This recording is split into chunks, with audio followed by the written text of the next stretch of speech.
जो एजेंसियां जांच कर रही हैं उनके खिलाफ श्री इमरान प्रतापगढ़ी। धन्यवाद सभापति महोदय, आपने मुझे आम बजट पर बोलने का मौका दिया। Sir my time. नहीं, pause my time sir. Imran Pratapgarhi कहा गया है सर, थोड़ा सा इसकी जांच कराओ। मैंने कहा यहाँ प्रमोद प्रतापगढ़ी भी बैठे। ये आपसी मामला है, ये खत्म होने वाला नहीं है मेरे से।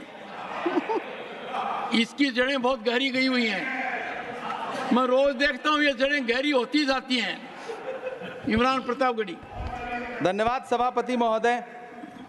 83 मिनट 71 बार थपथपाई गई मेज, 14,417 शब्दों का बजट भाषण, और उस बजट में अपने लिए राहत तलाशती मिडिल क्लास की हैरत ज़दा आंखें। सभापति महोदय, मेरे हाथों में जो दस्तावेज है, दरअसल ये देश के किसानों, गरीबों, मजदूरों की उम्मीदों का स्मारक है। ऐसा लग रहा है जैसे वित्त मंत्री महोदया ने बजट नहीं तैयार किया है, बल्कि प्रधानमंत्री जी की मन की बात का संकलन तैयार किया है। टूटा हुआ लश्कर का भरम देख रहे हैं, टूटा हुआ लश्कर का भरम देख रहे हैं, और जिल्ले इलाही के करम देख रहे हैं।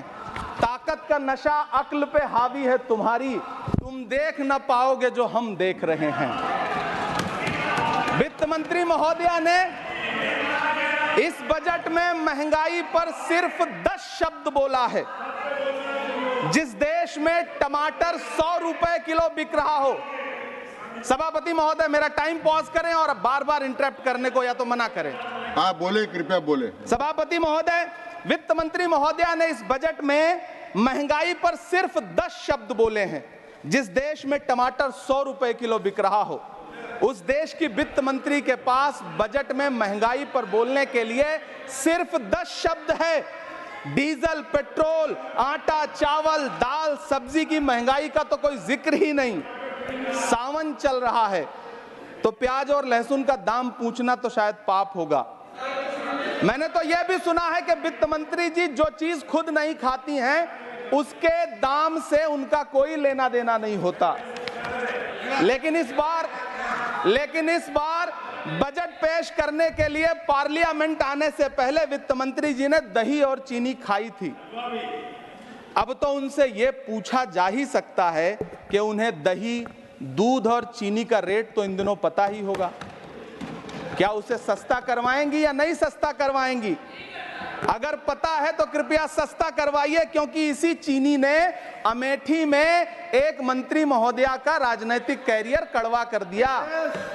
सभापति महोदय, अपने शीश महलों में बैठे हुए सरकार के सांसद और मंत्री कह रहे हैं कि महंगाई कम हो रही है। संसद की कैंटीन से बाहर निकल करके एक चाय का कप खरीदिए, तब समझ में आएगा कि महंगाई कम हो रही है या बढ़ रही है। किसी एक दिन अपनी किसी मजदूर की तरह अपनी दिन भर की दिहाड़ी लेकर के बाजार जाइए और अपने बच्चों के लिए राशन खरीदिए, तब पता चलेगा कि महंगाई कम हो रही है या नहीं हो रही है। यहां बैठ करके बड़ी बड़ी बातें करना आसान है। ये चूनर धानी धानी भूल जाते, ये पुरवा की रवानी भूल जाते, जो आकर 4 दिन गांव में रहते तो सारी लंतरानी भूल जाते। सभापति महोदय, इलेक्टोरल बॉन्ड खरीदने के नाम छुपाने वाली सरकार, इलेक्टोरल बॉन्ड खरीदने वालों के नाम छुपाने वाली सरकार इन दिनों आम के ठेला लगाने वालों के नाम जानना चाहती है। मुझे तो होटलों, ढाबों या आम के ठेलों पर नेम प्लेट लगवाने वालों से पूछना है कि कभी खून की बोतल पर देखा है किसी का नाम लिखा हुआ? मुझे पूछना है कि क्या कोरोना के दौरान अपनी उखड़ती हुई सांसों के लिए ऑक्सीजन तलाशने वाले किसी इंसान ने ऑक्सीजन लाने वाले किसी इंसान से पूछा था कि ऑक्सीजन लाने वाला इंसान हिंदू है या मुसलमान है? मुझे पूछना है कि लावारिश लाशों के लिए कोरोना में कांधा देने वाले, चिताओं के लिए लकड़ियां सजाने वाले किसी इंसान से पूछा गया था उसका नाम, उसका मजहब? लेकिन इन दिनों पूछा जा रहा है। सभापति महोदय, अफसोस देश के प्रधानमंत्री जी ने कभी न टूटने वाली चुप्पी ओढ़ ली है। सभापति महोदय, जनता ने 63 सीटें कम क्या कर दी, ये सरकार तो अमृतकाल का नाम लेना ही भूल गई। ये भूल गई है अमृतकाल को, ये भूल गई है मनरेगा को, ये भूल गई है मौलाना आजाद नेशनल फेलोशिप को, ये भूल गई है मणिपुर को, ये भूल गई है महाराष्ट्र को। मुझे गर्व है कि मैं राज्यसभा में महाराष्ट्र का प्रतिनिधित्व करता हूं। महाराष्ट्र जो देश की आर्थिक राजधानी है, जो टोटल कॉर्पोरेट टैक्स का 40%, इनकम टैक्स का 32% और जीएसटी का 20% इस देश को देता है, उस महाराष्ट्र के लिए इस बजट में एक शब्द नहीं है। आप बैठ जाए। सभापति महोदय, आखिर महाराष्ट्र से किस बात का बदला लिया जा रहा है? महाराष्ट्र ने लोकसभा चुनाव में बाबा साहब अम्बेडकर के संविधान को बचाने के लिए वोट क्या कर दिया? प्रधानमंत्री जी तो महाराष्ट्र से बदला लेने पर उतर आए। अब तो शायद उन्हें याद भी ना हो यवतमाल का वो दाभड़ी गांव जहां 20 मार्च 2014 को वो किसानों के साथ चाय पर चर्चा करने गए थे और उनकी किस्मत बदलने के सपने दिखाए थे। उसी यवतमाल में पिछले 6 महीने में 132 किसानों ने आत्महत्या की है। सभापति महोदय, महाराष्ट्र में हर महीने 209 किसान आत्महत्या कर रहे हैं।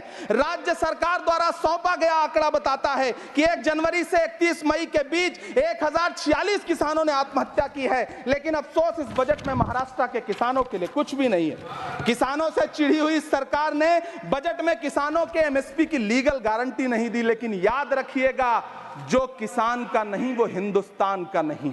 सभापति महोदय, मुझे वित्त मंत्री जी से पूछना है कि वो जो कुछ साल पहले 100 स्मार्ट सिटी बनाने का ढोल पीटा गया था, सुना है उस ढोल में पानी भर गया है, इसीलिए आपने उसका नाम बदल करके सिटीज ऑफ ग्रोथ हब्स रख दिया है। अच्छा है, नाम बदलने का खेल खेलते रहिए, आपकी कई सरकारें तो इसी वजह से चल रही हैं। इस सरकार को पढ़े लिखे लोगों से दिक्कत है सभापति महोदय, इसीलिए इस सरकार ने यूजीसी का बजट 66% कम कर दिया है। वाह री सरकार। सभापति महोदय, मैं वित्त मंत्री जी के संज्ञान में लाना चाहता हूं कि किशनगंज में एएमयू सेंटर के पास 224 एकड़ जमीन है। यूपीए सरकार ने सोनिया गांधी जी की अगुवाई में 136 करोड़ रुपए एएमयू किशनगंज सेंटर के लिए सेक्शन किए थे। लेकिन आपकी सरकार ने पिछले 10 साल में उस 136 करोड़ में से सिर्फ 10 करोड़ रुपया रिलीज किया है। 1.5 करोड़ की आबादी वाला सीमांचल बेहतर शिक्षा के लिए उस सेंटर की बाट जोह रहा है। मेरा आपसे सवाल है कि इस सेंटर का बाकी पैसा आप कब रिलीज करेंगे? मुझे उम्मीद है वित्त मंत्री महोदया जवाब जरूर देंगी। सीमांचल उसी बिहार में आता है जिसकी बैसाखी के सहारे आपकी सरकार चल रही है। वहां के लोगों को एम्स की जरूरत है। महानंदा और कोसी से होने वाली बाढ़ की तबाही को रोकने के लिए बांध बनाइए, सीमांचल के साथ सौतेला व्यवहार बंद करिए। इकोनॉमिक कॉरिडोर बनाने से किसी राज्य का विकास नहीं होगा, विकास होगा स्वास्थ्य और शिक्षा के बुनियादी मुद्दों के लिए बजट देने पर। सभापति महोदय, एक तरफ तो इस बजट में पीएम आवास योजना के तहत 3 करोड़ अतिरिक्त मकान देने की घोषणा है और दूसरी तरफ लखनऊ के अकबर नगर में 1280 वो मकान हैं जिन्हें रिवर फ्रंट बनाने के नाम पे बुलडोजर से जमींदोज कर दिया गया।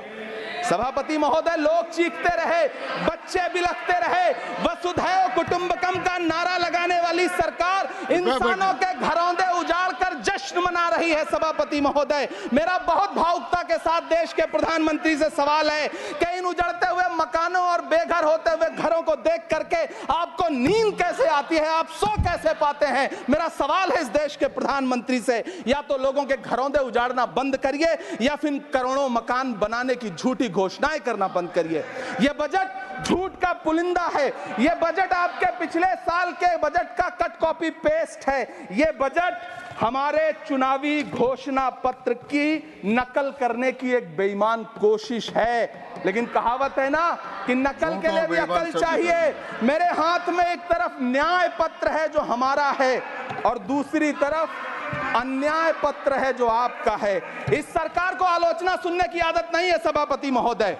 जब आप इनसे सवाल पूछिए तो ये कहते हैं कि आप बताइए 70 साल में आपने क्या किया है। मैं तो इस सदन में कहना चाहता हूं सभापति महोदय कि हमसे 70 साल का हिसाब मांगने वालों, जो सरकार अपना चलाया हुआ 2000 का नोट 7 साल नहीं चला सकी, वो हमसे 70 साल का हिसाब मांगती है। सभापति महोदय, मैं अंत में आपसे यह कहना चाहता हूं, यह बजट बैसाखी पर टिकी हुई सरकार का कुर्सी बचाओ बजट है। इस बजट में राज्यों के साथ, किसानों के साथ, नौजवानों के साथ, महिलाओं के साथ, देश के मिडिल क्लास के साथ अन्याय किया गया है और इस अन्याय का खामियाजा आपको महाराष्ट्र, हरियाणा और झारखंड के चुनाव में भुगतना पड़ेगा। सभापति महोदय, इस सरकार ने नोटबंदी लगाकर देश की आम जनता की पूंजी छीन ली। बैठे नहीं बोले, कृपया। टैक्स लगा करके छोटे व्यापारियों के कारोबार छीन लिए, पेपर लीक करवा करके युवाओं की आंखों से नौकरी के सपने छीन लिए, अग्निवीर लाकर देश के जवानों की उम्मीदें छीन ली, बुलडोजर लगाकर लोगों के आशियाने छीन लिए, महंगाई लाकर देश की जनता की थाली से निवाले छीन लिए और नारा लगाया कि हम तो सेवक हैं, 18-18 घंटे काम करते हैं। इन्हीं लोगों के लिए किसी ने शेर कहा है कि जो सच और झूठ में दूरी है वो दूरी समझते हैं, सियासी हाकिमों की हम भी मजबूरी समझते हैं, वो अपना हक समझते हैं निवाला छीन लेने को, डकैती को बहुत से लोग मजदूरी समझते हैं। हमें पता है कि कैसी मजदूरी की जा रही है। सभापति महोदय, मैं यहाँ खड़ा होकर के अंत में आपसे कहना चाहता हूं कि इस बजट में तमाम राज्यों के साथ अन्याय किया गया है,